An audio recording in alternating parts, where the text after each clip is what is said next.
8장 말씀에서 하나님께서 아브라함에게 소돔과 고모라에 대한 심판을 알려주셨습니다.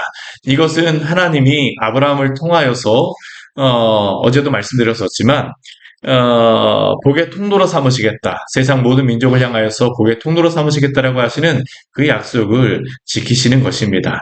그러나 아브라함이 하나님께 그 언약과 약속을 받았을 때에 또 그 옆에서 역시 그 말씀을 아브라함을 통하여서 그 언약을 들었을 롯은 어떻습니까? 소돔과 고모라에 있습니다.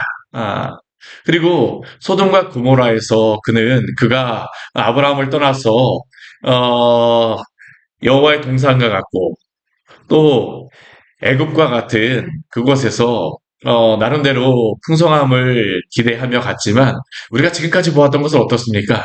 전쟁에 나갔고 붙잡혀 갔다 오고 또 전쟁에서 돌아온 이후에 성읍 문에 앉아서 지도자가 되어진 것처럼 보였지만 우리가 어제 보았던 것 같이 그러한 모습은 갖췄을지 모르겠지만 어느 정도 성공을 이룬 것처럼 생각되었을지 모르겠지만 소돔 사람들이 롯을 인정하지는 않습니다. 어찌 보면 롯은 세상 가운데에서 소돔 가운데에서 성공을 추구하였지만 그러나 그 성공이 그가 바라는 그러한 성공이 아니었다라는 것이죠. 반면 두 천사를 보내어서 하나님께서 심판하시려고 하는 이 소돔과 고모라는 어떻습니까? 하나님이 심판하시려고 천사를 보내셨음에도 불구하고요. 그 죄악으로 달려가는 그 모습은 정말로 우리가 말할 수 없는 그러한 죄악을 행하고 있죠. 손님이 왔는데 롯의 집까지 가서 내어놓으라고 하는 그 모습을 보았을 때에 죄악이 얼마나 관영한 것인지를 알 수 있습니다. 당장 내일 심판이 임할 것인데도 불구하고 그들은 죄악 행하기를 멈추지를 않습니다. 롯을 통하여서 그들에게 제지하였음에도 불구하고 그들은 멈추지 않아요. 그 눈이 멀었음에도 불구하고 그 문을 찾아다니며 그 죄악을 행하기를 포기하지 않는 그들의 모습을 통하여 얼마나 이 죄악이 이 소돔 가운데에 관영한가를 우리가 볼 수 있습니다. 그러면 이후의 말씀, 오늘 말씀에서는 어떠한 말씀이 나올까요? 실질적으로 하나님께서 이제 심판을 선포하시는 것을 롯에게 알려주십니다. 오늘 12절 말씀을 보게 되면 이 천사들이 롯에게 질문합니다. 뭐라고 질문합니까? 이에 내게 속한 자가 있느냐? 내 사이나 내 자녀나 성중에 내게 있는 모든 자들을 다 성 밖으로 이끌어내라고 말하고 있습니다. 왜 그렇습니까? 오늘 13절 말씀해 보게 되면 하나님께서 이렇게 천사들을 통해서 말씀하시죠. 우리 같이 한번 해볼까요? 그들에 대한 부르짖음이 여호와 앞에 크므로 여호와께서 이곳을 멸하시려고 우리를 보내셨나니 우리가 멸하리라. 그들에 대한 부르짖음이 여호와 앞에 크므로 우리가 앞에서 보았던 것 같이 이 두 천사들을 향하여서 이 악을 행하는 이 소돔과 고모라의 사람들의 죄악이 한 번뿐이었겠습니까? 굉장히 강력하였던 것이죠. 그 죄악이 관영하였습니다. 그러니까 오늘 13절 말씀 보게 되면요. 그들에 대한 부르짖음이 여호와 앞에 크다라고 이야기합니다. 그들의 죄악이 얼마나 큰가를 그 주변의 사람들을 통해서 하나님 앞에 상달되고 있는 것이죠. 그들의 죄악이 관영하고 있는 겁니다. 그렇기 때문에 하나님께서 어떠십니까? 이곳을 멸하시려고 우리를 보내었다라고 소돔에게 알려주고 있습니다. 이 이야기를 듣지 어떻습니까? 롯이 이제 나가서 그 딸들과 결혼할 새들에게 이 소식을 전하게 됩니다. 여호와께서 이곳을 멸하실도이다. 너희는 빨리 이곳을 떠나가라. 그런데 여기에 대한 사이들의 반응은 무엇일까요? 오늘 14절 말씀을 보게 되면요. 그의 사이들은 농담으로 여겼더라라고 이야기를 합니다. 아니 당장 성이 멸망한다라고 전하는데 이 사위들은 그것을 농담으로 여겼습니다. 왜 농담으로 여겼을까요? 아마 그 전날 롯의 집에서 일어났던 그러한 이야기들을 들었을 것이고 또한 이러한 것들 때문에 우리 장인이 뭐 정신적으로 충격을 받았나? 뭐 어떤 이유인지 분명히 모릅니다. 그러나 롯이 말하는 것을 향하여서 이 사위들은 농담으로 여깁니다. 그것을 진실로 받아들이지 않죠. 그 지역 사람들에게 뿐만 아니라 롯은 그 사이들에게까지 존경받지 못하였다는 것을 우리가 이것을 통하여서 볼 수 있습니다. 참 이러한 모습을 볼 때에 오늘날 이 시대에도 복음을 우리가 전할 때에 하나님의 그 심판이 있을 것을 성경에서 분명히 말씀하고 또한 그러한 말씀이 분명히 전파되고 있음에도 불구하고 오늘 이 시대의 모습은 어떤가요? 바로 이 사이들의 모습과 별반 다를 바 없지 않습니까? 예수님 믿으십시오. 그리스도를 믿어야만 합니다. 또한 하나님의 그러한 심판이 있습니다.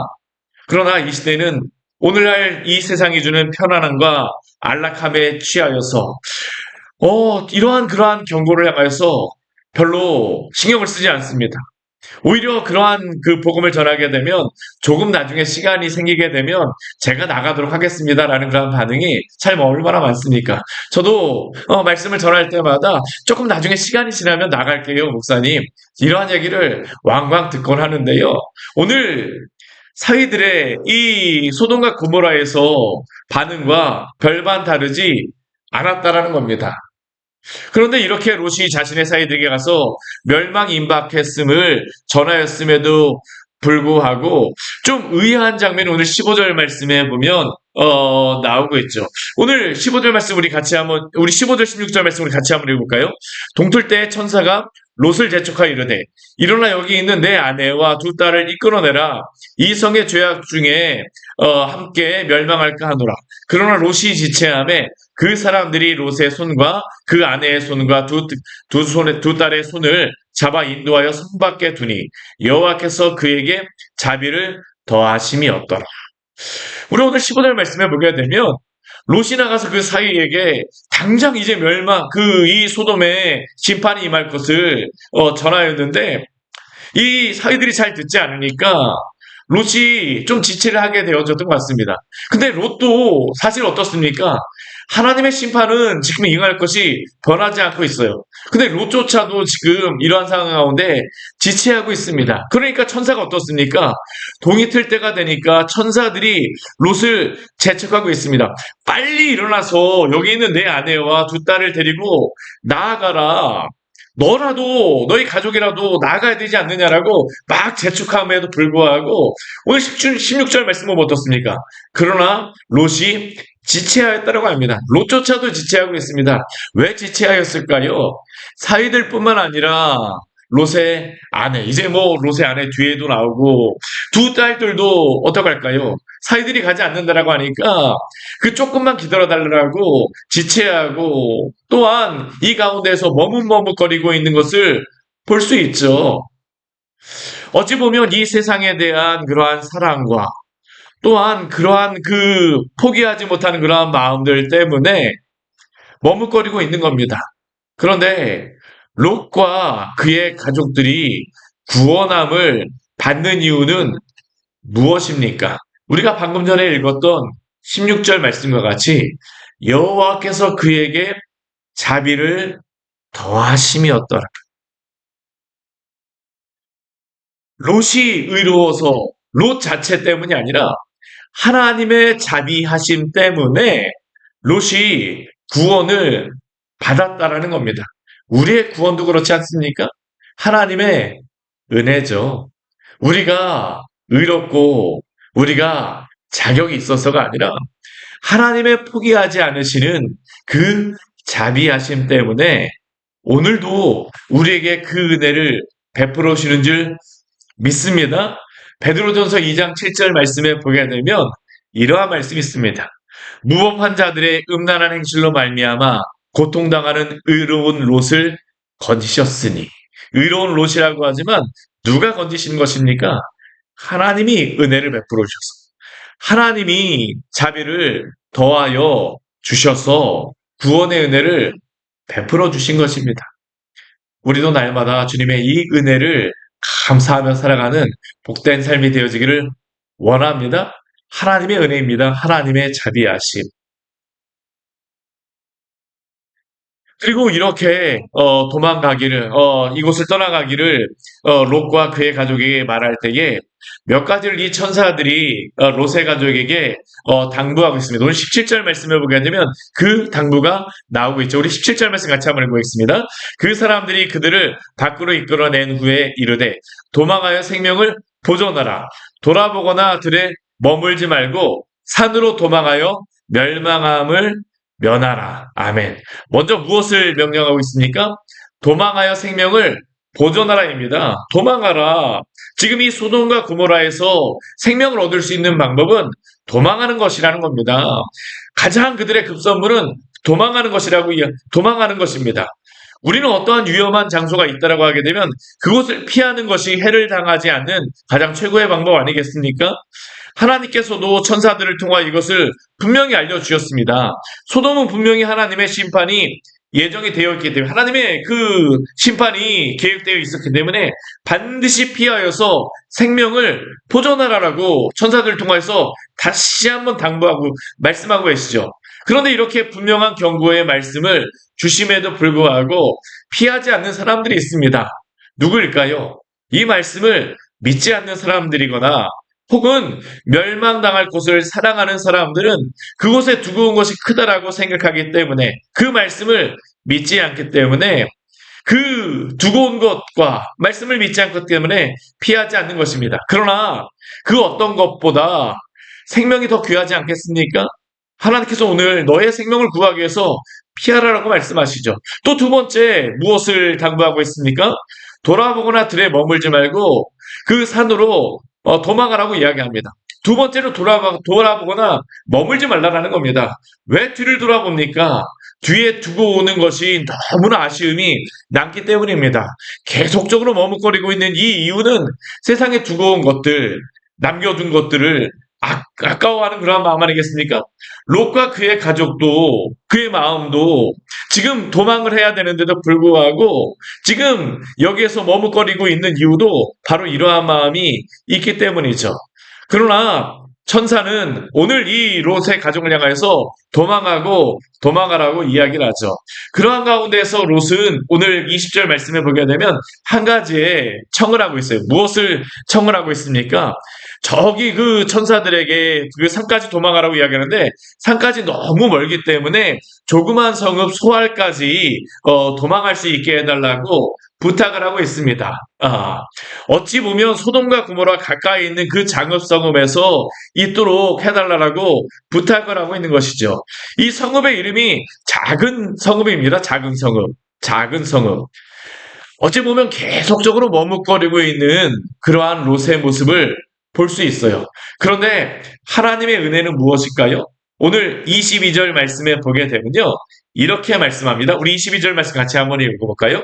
그리로 속히 도망하라. 내가 거기 이르기까지는 내가 아무 일도 행할 수 없노라 하였더라. 그러므로 그 성읍 이름을 소알이라 불렀더라. 하나님께서 이 성읍을 멸망하실 수 있음에도 불구하고 우리 22절 말씀에 보게 되면 뭐라고 말씀하십니까? 내가 아무 일도 행할 수 없다라고 말씀하세요. 하나님이 모든 것을 하실 수 있는 분임에도 불구하고 아무 일도 행할 수 없다라고 말씀하십니다. 왜 이렇게 말씀하시겠습니까? 롯과 그의 가정에게 자비를 베풀어 주시는 것이죠. 구원의 은혜를 베풀어 주기 위해서 그들이 도망하도록 시간을 주시기 위해서 하나님이 아무 일도 행할 수 없다라고 말씀하시는 겁니다. 오늘날도 어떻습니까? 하나님의 자비가 아니라고 하게 되면 사실 오늘 이 시대를 보게 되면요. 소돔과 고모라와 무엇이 다르겠습니까?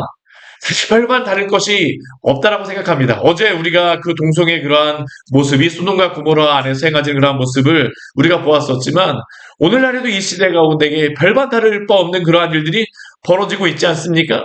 그럼에도 불구하고 하나님께서 왜 심판을 유예하실까요? 오늘과 같은 이러한 이유 때문이죠. 하나님의 자비하심 때문에. 그러나 롯은 여전히 이러한 가운데에서도 오늘 우리가 보았던 것과 같이 어떻습니까? 계속 머뭇거립니다. 이 세상의 그러한 것들을 계속 찾는 것을 볼 수 있지 않습니까? 우리가 오늘 이 말씀 보면서 한 가지만 좀 기억을 했으면 좋겠습니다. 무엇입니까? 믿음의 길을 떠나고자 하는 우리는 결코 세상 때문에 머뭇거리지 마시기를 바랍니다. 정말 우리가 믿음의 길에서 구해야 될 것은 무엇입니까?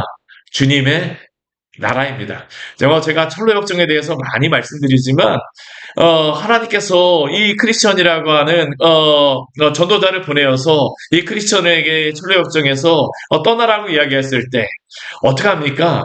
이 크리스천이 그 이야기를 들었을 때 멸망의 도성에서요, 결코 머뭇거리지 않습니다. 주변에 여러 소리가 들려올 때 귀를 꽉 막고 갑니다. 왜 그렇습니까?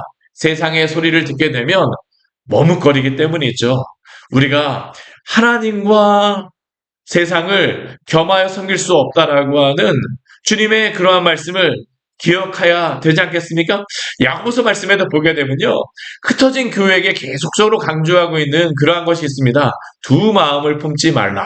야고보서에 나오는 이 두 마음이라고 하는 것은 갈라진 마음입니다. 세상도 사랑하고 하나님도 사랑하는 그러한 마음. 그러나 실제로는 세상을 사랑하기 때문에 하나님을 사랑하지 못하죠. 오늘 롯을 통해서 우리가 계속적으로 보여주는 말씀이 바로 이것입니다. 하나님 앞에서 하나님만을 섬기며 믿음의 길을 가시기를 바랍니다. 이것이 바로 믿음의 길을 가는 성도들에게 구하는, 또한 원하시는 그러한 마음입니다. 같이 기도하도록 하겠습니다. 하나님 아버지, 오늘 말씀을 통하여서 우리에게 롯의 모습을 통하여 또한 이 시대 가운데에 우리가 어떻게 믿음의 길을 가야 될지를 알려주셔서 감사합니다. 롯이 하나님 아버지 소돔 가운데 하나님 아버지 두고 온 많은 것들, 성공한 많은 것들, 그러나 하나님 아버지 그곳에서 제대로 인정도 받지 못하면서 머뭇거릴 많은 이유가 있습니다. 주님의 나라를 향하여서 심판이 하나님 아버지 분명히 예정되어 있음에도 불구하고 여전히 세상과 하나님 사이에서 말씀 가운데 머뭇거리는 이러한 모습이 또한 오늘날 우리들의 모습인 것을 또한 당신 앞에 고백합니다. 주님, 우리가 세상과 하나님 사이에 머뭇거리는 자가 아니라 주님만을 사랑하며 주님 앞에서 믿음으로 살아가는 그러한 성도들 되게 하여 주시옵소서. 비록 우리가 이 땅 가운데 세상 가운데 살아가지만 우리의 모든 것의 주인이 주님이심을 기억하게 해주시고, 또한 우리의 본향이 이 땅이 아니라 주님의 나라임을 기억하며 주의 나라 소망하며 믿음으로 살아가는 우리 귀한 성도들 될 수 있도록 오늘도 함께하여 주시옵소서. 예수님 이름으로 기도드립니다. 아멘. 오늘 말씀 같이 기억하시면서 기도하며 나가도록 하겠습니다.